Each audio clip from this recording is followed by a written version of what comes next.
Matius pasal 13. Perumpamaan tentang seorang penabur. Pada hari itu keluarlah Yesua dari rumah itu dan duduk di tepi danau. Maka datanglah orang banyak berbondong-bondong, lalu mengerumuni dia, sehingga ia naik ke perahu dan duduk di situ. Sedangkan orang banyak semuanya berdiri di pantai. Dan ia mengucapkan banyak hal dalam perumpamaan kepada mereka. Katanya, adalah seorang penabur keluar untuk menabur. Pada waktu ia menabur, sebagian benih itu jatuh di pinggir jalan. Lalu datanglah burung dan memakannya sampai habis. Sebagian jatuh di tanah yang berbatu-batu, yang tidak banyak tanahnya. Lalu benih itu pun segera tumbuh karena tanahnya tipis. Tetapi sesudah matahari terbit, layulah ia dan menjadi kering karena tidak berakar. Sebagian lagi jatuh di tengah semak duri, lalu makin besarlah semak itu dan menghimpitnya sampai mati. Dan sebagian jatuh di tanah yang baik, lalu berbuah. Ada yang 100 kali lipat, ada yang 60 kali lipat, ada yang 30 kali lipat. Siapa bertelinga, hendaklah ia mendengar. Maka datanglah murid-muridnya dan bertanya kepadanya, mengapa engkau berkata-kata kepada mereka dalam perumpamaan? Jawab Yesua, kepadamu diberi karunia untuk mengetahui rahasia kerajaan sorga, tetapi kepada mereka tidak. Karena siapa yang mempunyai, kepadanya akan diberi, sehingga ia berkelimpahan. Tetapi siapa yang tidak mempunyai, apapun juga yang ada padanya akan diambil daripadanya. Itulah sebabnya aku berkata-kata dalam perumpamaan kepada mereka. Karena sekalipun melihat, mereka tidak melihat, dan sekalipun mendengar, mereka tidak mendengar dan tidak mengerti. Maka pada mereka genaplah nubuat Yesaya yang berbunyi, kamu akan mendengar dan mendengar, namun tidak mengerti. Kamu akan melihat dan melihat, namun tidak menanggap. Sebab hati bangsa ini telah menebal, dan telinganya berat mendengar, dan matanya melekat tertutup, supaya jangan mereka melihat dengan matanya, dan mendengar dengan telinganya, dan mengerti dengan hatinya, lalu berbalik sehingga aku menyembuhkan mereka. Tetapi berbahagialah matamu karena melihat dan telingamu karena mendengar. Sebab aku berkata kepadamu, sesungguhnya banyak nabi dan orang benar ingin melihat apa yang kamu lihat, tetapi tidak melihatnya, dan ingin mendengar apa yang kamu dengar, tetapi tidak mendengarnya.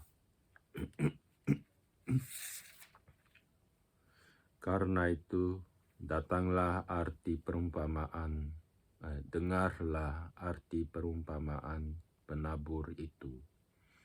Kenapa setiap orang yang mendengar firman tentang kerajaan surga, tetapi tidak mengertinya, datanglah si jahat dan merampas yang ditaburkan dalam hati orang itu.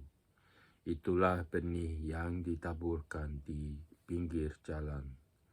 benih yang ditaburkan di tanah yang berbatu-batu ialah orang yang mendengar firman itu dan segera menerimanya dengan gembira, tetapi ia tidak berakar dan tahan sebentar saja. Apabila datang penindasan atau penganiayaan karena firman itu, orang itu pun segera murtad. Yang ditaburkan di tengah semak duri ialah orang yang mendengar firman itu, lalu kekhawatiran dunia ini dan tipu daya kekayaan menghimpit firman itu, sehingga tidak berbuah. Yang ditaburkan di tanah yang baik ialah orang yang mendengar firman itu dan mengerti, dan karena itu ia berbuah. Ada yang 100 kali lipat, ada yang 60 kali lipat, ada yang 30 kali lipat. Perumpamaan tentang lalang di antara gandum. Yesua membentangkan suatu perumpamaan lain lagi kepada mereka. Katanya, hal kerajaan sorga itu seumpama orang yang menaburkan benih yang baik di ladangnya. Tetapi pada waktu semua orang tidur, datanglah musuhnya menaburkan benih lalang di antara gandum itu, lalu pergi. Ketika gandum itu tumbuh dan mulai berbulir, nampak jugalah lalang itu.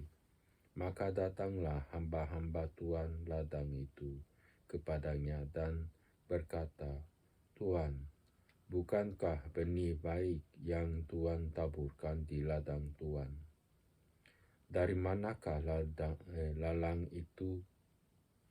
Jawab Tuhan itu, seorang musuh yang melakukannya. Lalu berkatalah hamba-hamba itu kepadanya, jadi maukah Tuhan supaya kami pergi mencabut lalang itu? Tetapi ia berkata, jangan, sebab mungkin gandum itu ikut tercabut pada waktu kamu mencabut lalang itu. Biarkanlah keduanya tumbuh bersama sampai waktu menuai. Pada waktu itu aku akan berkata kepada para penuai, kumpulkanlah dahulu lalang itu dan ikatlah berberkas-berkas untuk dibakar. Kemudian kumpulkanlah gandum itu ke dalam lubungku. Perumpamaan tentang biji sesawi dan ragi.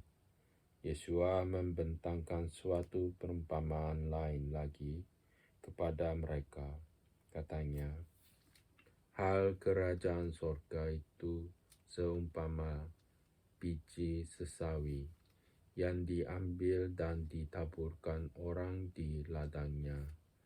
Memang biji itu yang paling kecil dari segala jenis benih, tetapi apabila sudah tumbuh, sesawi itu lebih besar daripada sayuran yang lain, bahkan menjadi pohon, sehingga burung-burung di udara datang bersarang pada cabang-cabangnya. Dan ia menceritakan perumpamaan ini juga kepada mereka. Hal kerajaan sorga itu seumpama ragi yang diambil seorang perempuan dan diadukkan ke dalam tepung terigu 3 sukat sampai khamir seluruhnya. Semuanya itu disampaikan Yesua kepada orang banyak dalam perumpamaan, dan tanpa perumpamaan suatu pun tidak disampaikannya kepada mereka, supaya genaplah firman yang disampaikan oleh Nabi. Aku mau membuka mulutku, mengatakan perumpamaan. Aku mau mengucapkan hal yang tersembunyi sejak dunia dijadikan. Penjelasan perumpamaan tentang lalang di antara gandum. Maka Yesua pun meninggalkan orang banyak itu, lalu pulang. Murid-muridnya datang dan berkata kepadanya, "Jelaskanlah kepada kami perumpamaan tentang lalang di ladang itu." Ia menjawab, katanya, "Orang yang menaburkan benih baik ialah Anak Manusia. Ladang ialah dunia. Benih yang baik itu anak-anak kerajaan, dan lalang anak-anak itu si jahat. Musuh yang menaburkan benih lalang ialah iblis. Waktu menuai ialah akhir zaman, dan para penuai itu malaikat. Maka seperti lalang itu dikumpulkan dan dibakar dalam api, demikian juga pada akhir zaman. Anak Manusia akan menyuruh malaikat-malaikatnya, dan mereka akan mengumpulkan segala sesuatu yang menyesatkan dan semua orang yang melakukan kejahatan dari dalam kerajaannya. Semuanya akan dicampakkan ke dalam dapur api, dan di sanalah akan terdapat ratapan dan gertakan gigi. Pada waktu itulah orang-orang benar akan bercahaya seperti matahari dalam kerajaan Bapa mereka. Siapa bertelinga, hendaklah ia mendengar. Perumpamaan tentang harta terpendam dan mutiara yang berharga. Hal kerajaan sorga itu seumpama harta yang terpendam di ladang yang ditemukan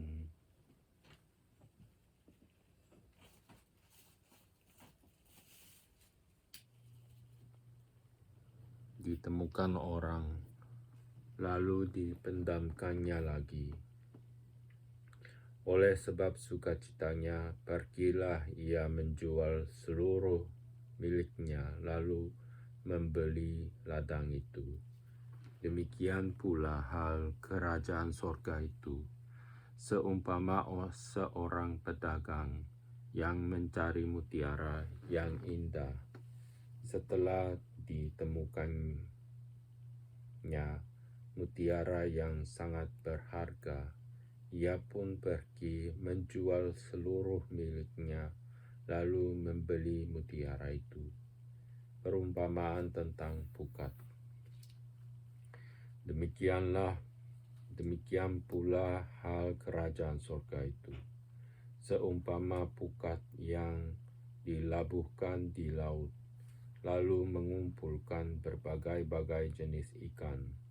Setelah penuh, pukat itu pun diseret orang ke pantai, lalu duduklah mereka dan mengumpulkan ikan yang baik ke dalam pasu, dan ikan yang tidak baik mereka buang. Demikianlah juga pada akhir zaman.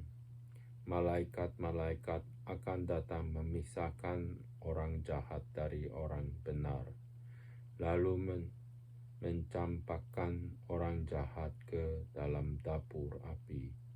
Di sanalah akan terdapat ratapan dan gertakan gigi. Mengertikah kamu semuanya itu? Mereka menjawab, "Ya, kami mengerti."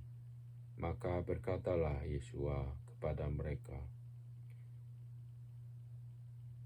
Karena itu, setiap ahli Taurat yang menerima pelajaran dari hal kerajaan sorga itu, seumpama tuan rumah yang mengeluarkan harta yang baru dan yang lama dari perbendaharaannya. Yesua ditolak di Nazaret. Setelah Yesua selesai menceritakan perumpamaan-perumpamaan itu, ia pun pergi dari situ. Setibanya di tempat asalnya, Yesua mengajar orang-orang di situ di rumah ibadat mereka. Maka takjublah mereka dan berkata, "Dari mana diperolehnya hikmat itu dan kuasa untuk mengadakan mujizat-mujizat itu? Bukankah ia ini anak tukang kayu? Bukankah ibunya bernama Maria dan saudara-saudaranya Yakobus, Yusuf, Simon, dan Yudas?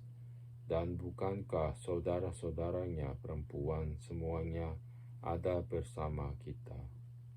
Jadi dari mana diperolehnya semuanya itu?" Lalu mereka kecewa dan menolak Dia. Maka Yesua berkata kepada mereka, "Seorang nabi dihormati di mana-mana, kecuali di tempat asalnya sendiri dan di rumahnya." Dan karena ketidakpercayaan mereka, tidak banyak mujizat diadakannya di situ. Pasal 14. Yohanan Pembaptis dibunuh. Pada masa itu sampailah berita-berita tentang Yesua kepada Herodes, raja wilayah. Lalu ia berkata kepada pegawai-pegawainya, "Inilah Yohanan Pembaptis. Ia sudah bangkit dari antara orang mati, dan itulah sebabnya kuasa-kuasa itu bekerja di dalamnya. Sebab memang Herodes telah menyuruh menangkap Yohanan, membelenggunya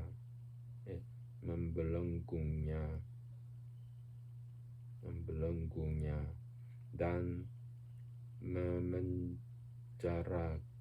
memenjarakannya.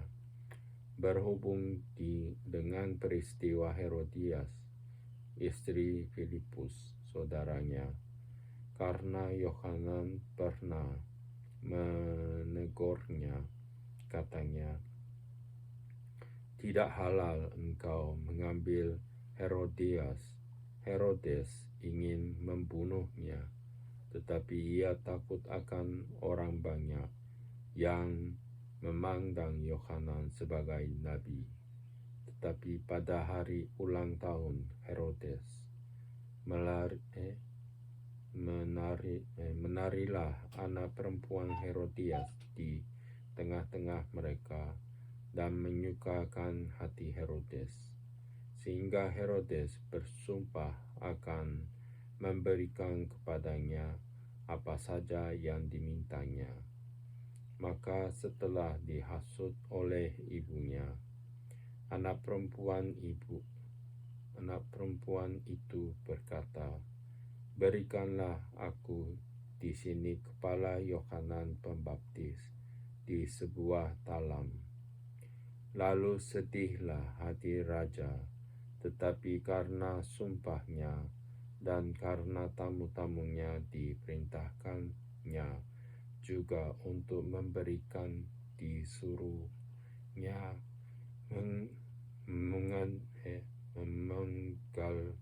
memenggal kepala Yohanan di penjara, dan kepala Yohanan itu pun dibawa orang di sebuah talam, lalu diberikan kepada gadis itu, dan ia membawanya kepada ibunya. Kemudian datanglah murid-murid Yohanan Pembaptis, mengambil mayatnya dan menguburkannya. Lalu pergilah mereka memberitahukannya kepada Yesua. Yesua memberi makan 5.000 orang. Setelah Yesua mendengar berita itu, menyingkirlah ia dari situ dan hendak mengasingkan diri dari perahu ke tempat yang sunyi. Tetapi orang banyak mendengarnya dan mengikuti dia dengan mengambil jalan darat dari kota-kota mereka. Ketika Yesua mendarat, ia melihat orang banyak yang besar jumlahnya, maka tergeraklah hatinya oleh belas kasihan kepada mereka, dan ia menyembuhkan mereka yang sakit. Menjelang malam, murid-muridnya datang kepadanya dan berkata, "Tempat ini sunyi dan hari sudah mulai malam. Suruhlah orang banyak itu pergi supaya mereka dapat membeli makanan di desa-desa." Tetapi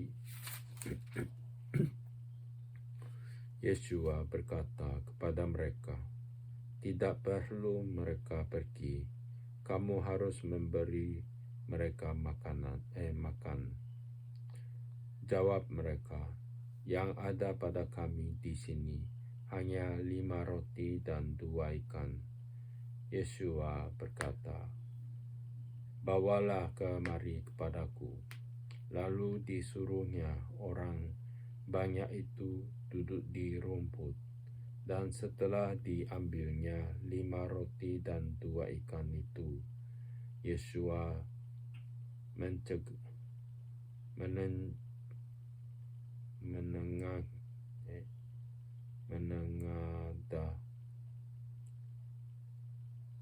menengadah ke langit dan mengucap berkat, lalu memecah-mecahkan roti itu dan memberikannya kepada murid-muridnya. Lalu murid-muridnya membagi-bagikannya kepada orang banyak, dan mereka semuanya makan sampai kenyang.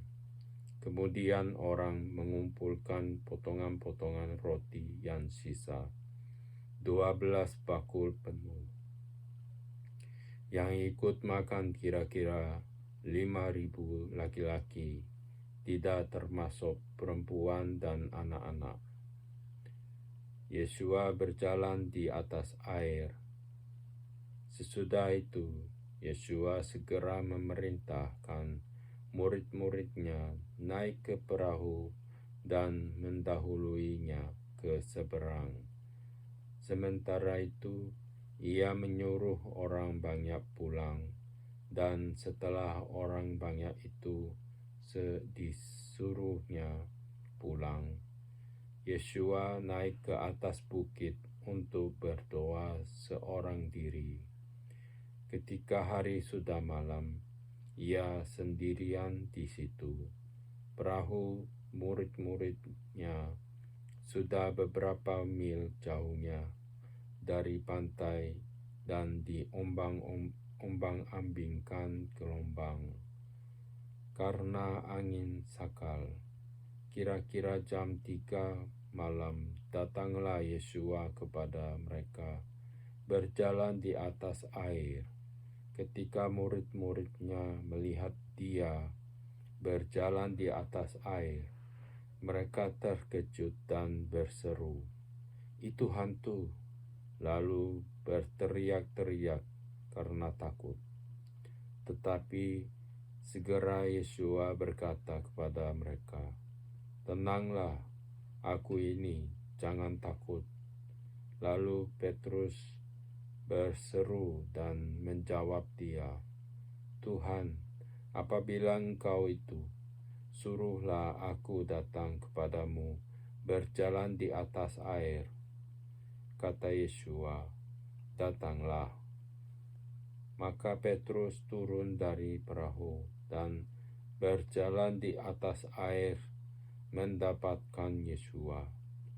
Tetapi ketika dirasanya tiupan angin, takutlah ia dan mulai tenggelam, lalu berteriak, "Tuhan, tolonglah aku." Segera Yesua mengulurkan tangannya, memegang dia dan berkata, "Hai orang yang kurang percaya, mengapa engkau bimbang?" Lalu mereka naik ke perahu dan angin pun redalah. Dan orang-orang yang ada di perahu menyembah dia. Katanya, "Sesungguhnya engkau anak Allah." Yesua menyembuhkan orang-orang sakit di Genesaret. Setibanya di seberang, mereka mendarat di Genesaret. Ketika Yesua dikenal oleh orang-orang di tempat itu, mereka memberitahukannya ke seluruh daerah itu. Maka semua orang yang sakit dibawa kepadanya. Mereka memohon supaya diperkenankan menjamah jumbai jubahnya, dan semua orang yang menjamahnya menjadi sembuh. Pasal 15. Perintah Allah dan adat istiadat Yahudi. Kemudian datanglah beberapa orang Farisi dan ahli Taurat dari Yerusalem kepada Yesua dan berkata, "Mengapa murid-muridmu melanggar adat istiadat nenek moyang kita? Mereka tidak membasuh tangan sebelum makan." Tetapi jawab Yesua kepada mereka, "Mengapa kamu pun melanggar perintah Allah demi adat istiadat nenek moyangmu? Sebab Allah berfirman, 'Hormatilah ayahmu dan ibumu,' dan lagi, 'Siapa yang mengutuki ayahnya dan atau ibunya pasti dihukum mati.' Tetapi kamu berkata, barang siapa berkata kepada bapaknya atau kepada ibunya, 'Apa yang ada padaku yang dapat digunakan untuk pemeliharaanmu sudah digunakan untuk persembahan kepada Allah,' orang itu tidak wajib lagi menghormati bapaknya atau ibunya. Dengan demikian firman Allah kamu nyatakan tidak berlaku demi adat istiadatmu sendiri. Hai orang-orang munafik, benarlah nubuat Yesaya tentang kamu. Bangsa ini memuliakan aku dengan bibirnya, padahal hatinya jauh daripadaku.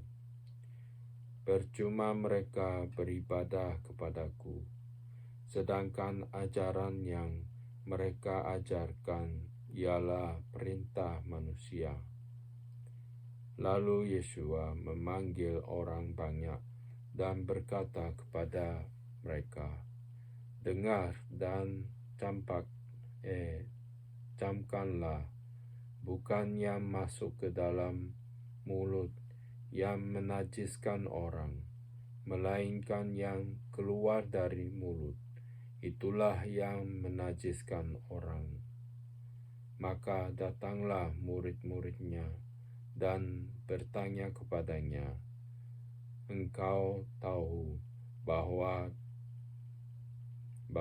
perkataanmu itu telah menjadi batu sandungan bagi orang-orang Farisi?" Jawab Yesua, "Setiap tanaman yang tidak ditanam oleh Bapa-Ku yang di sorga akan dicabut dengan akar-akarnya. biarkanlah mereka orang buta yang menuntun orang buta. Jika orang buta menuntun orang buta, pasti keduanya jatuh ke dalam lubang. Lalu Petrus berkata kepadanya, "Jelaskanlah perumpamaan itu kepada kami." Jawab Yesua, "Kamu pun masih belum dapat memahaminya?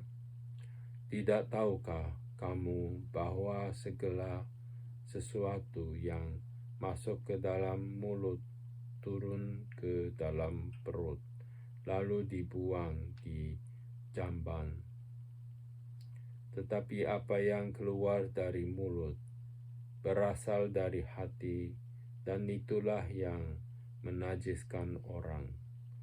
Karena dari hati timbul segala pikiran jahat, pembunuhan, perzinahan, percabulan, pencurian, sumpah palsu, dan hujat.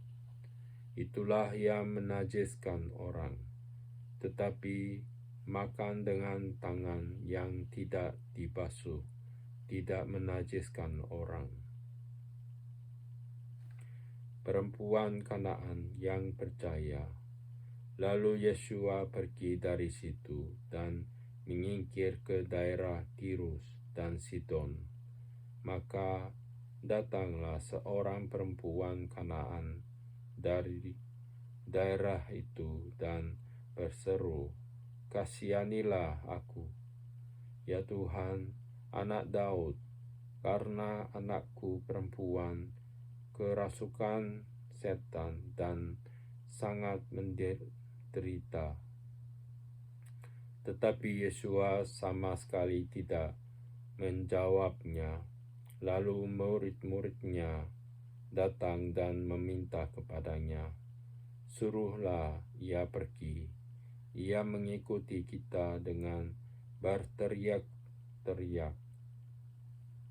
Jawab Yesua, "Aku diutus hanya kepada domba-domba yang hilang dari umat Israel." Tetapi perempuan itu mendekat dan menyembah Dia sambil berkata, "Tuhan, tolonglah aku." Tetapi Yesua menjawab, "Tidak patut mengambil roti yang disediakan bagi anak-anak dan melemparkannya kepada anjing." Kata perempuan itu, "Benar, Tuhan. Namun anjing itu makan remah-remah yang jatuh dari meja tuannya." Maka Yesua menjawab dengan berkata kepadanya, "Hai ibu, besar imanmu, maka jadilah kepadamu seperti yang kau kehendaki." Dan seketika itu juga anaknya sembuh. Yesua menyembuhkan banyak orang sakit. Setelah meninggalkan daerah itu, Yesua menyusur pantai Danau Galilea dan naik ke atas bukit, lalu duduk di situ. Kemudian orang banyak berbondong-bondong datang kepadanya, membawa orang lumpuh, orang timpang, orang buta, orang bisu, dan banyak lagi yang lain. Lalu meletakkan mereka pada kaki Yesua, dan Ia menyembuhkan mereka semuanya. Maka takjublah orang banyak itu melihat orang bisu berkata-kata, orang timpang sembuh, orang lumpuh berjalan, orang buta melihat, dan mereka memuliakan Allah Israel. Yesua memberi makan 4.000 orang. Lalu Yesua memanggil murid-muridnya dan berkata, "Hatiku tergerak oleh belas kasihan kepada orang banyak itu. Sudah 3 hari mereka mengikuti aku dan mereka tidak mempunyai makanan. Aku tidak mau menyuruh mereka pulang dengan lapar. Nanti mereka pingsan di jalan." Kata murid-muridnya kepadanya, "Bagaimana di tempat sunyi ini kita mendapat roti untuk mengenyangkan orang banyak yang begitu besar jumlahnya?" Kata Yesua kepada mereka, "Berapa roti ada padamu?" 7, jawab mereka. "Dan ada lagi beberapa ikan kecil." Lalu Yesua menyuruh orang banyak itu duduk di tanah. Sesudah itu ia mengambil ke-7 roti dan ikan-ikan itu, mengucap syukur, memecah-mecahkannya, dan memberikannya kepada murid-muridnya. Lalu murid-muridnya memberikannya pula kepada orang banyak, dan mereka semuanya makan sampai kenyang. Kemudian orang mengumpulkan potongan-potongan roti yang sisa, 7 bakul penuh. Yang ikut makan ialah 4.000 laki-laki, tidak termasuk perempuan dan anak-anak. Lalu Yesua menyuruh orang banyak itu pulang. Ia naik perahu dan bertolak ke daerah Magadan.